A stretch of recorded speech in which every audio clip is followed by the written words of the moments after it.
নিও কন্টিনিউ।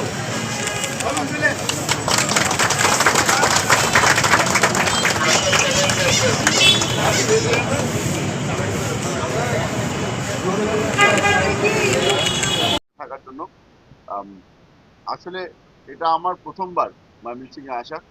আমি ধন্যবাদ জানাতে চাই আমার সহধর্মিণীকে। ওর কারণেই বাংলাদেশের অনেক অনেক এলাকায় আমার যাওয়ার সুযোগ হয়ে গেছে। আপনারা শুনেছেন ওনার থেকে ৯ নম্বর শাখা।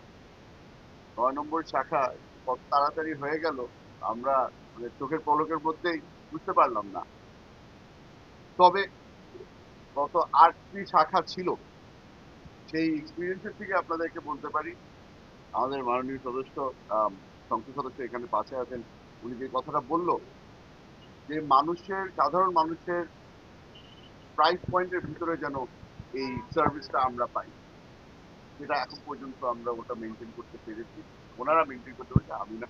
আম, আসলে একটা জিনিস বলা দরকার, নতুন নতুন অনেক মানুষই ব্যবসায় চলে আসছে, অনেক ধরনের ব্যবসা হচ্ছে, কিন্তু এগেস যে কাজটা বারবার করে করে আসছে ওটা হচ্ছে গিয়ে মানুষের সেবার জন্য।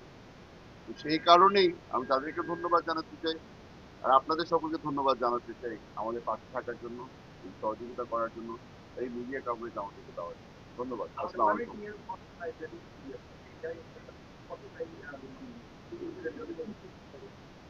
ওটা আপনার হয়তো ম্যানেজিং ডিরেক্টর মহোদয়কে জিজ্ঞেস করলেই ভালো হয়। খুবই সংক্ষেপে আমার বক্তব্য রাখবো, যেহেতু সব মূল্যবান কথাগুলো আমাদের প্রিয় তাজুল সাহেব বলে দিয়েছেন, আমি মাননীয় দুই সংসদ সদস্য বলে দিয়েছেন। আমি আপনাদের থেকে দোয়া কামনা করব এবং সহযোগিতা কামনা করব। আমরা মালিক পক্ষ হয়ে কিন্তু আমাদের প্রতিটা শাখা বারবার করে পরিদর্শন করা বা ভিজিট করার সম্ভব হয় না। আমাদের পরিচিতি হিসাবে থাকেন আমাদের এখানে যারা চাকরি করেন, যারা আমাদের স্টাফ আছেন। তাজুল সাহেব যেটা বলেছেন, ওদেরকে নির্দেশনা দেওয়া হয়েছে যে কোনো রুগী যদি আসে ওনারা যেন হাসি মুখে সন্তুষ্ট হয়ে যেন চিকিৎসা দিয়ে দিয়েছেন, এটাই আমরা চাবো।